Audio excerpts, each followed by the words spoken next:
সবাইকে দীপাবলির অনেক অনেক শুভেচ্ছা। আজকের কবিতা মা কালী, কবি দীপক চন্দ্র দাস। সে ছোট্ট থেকে মিথ্যে কথা বলতে হলেই বলেছি মা কালী।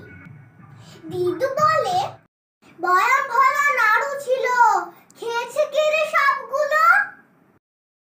আমি খাইনি মা কালী। দাদু বলে হায় হায় হায় রে, চশমাখানা ভাঙলো কে রে? আমি ভাঙিনি মা কালী। মা বলে রান্নাঘর শুকনো ছিল, এত জল কে ঢাললো? আমি ঢালিনি মা কালী।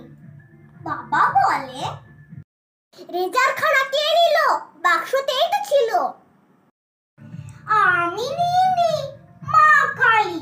দাদা বলে বইয়ের পাতা ছিঁড়ল কে রে? একটু আগেই গেছি পড়ে। আমি ছিঁড়িনি মা কালী। এত মিথ্যে বলে বলে এবার সত্যি ক্লান্ত আমি।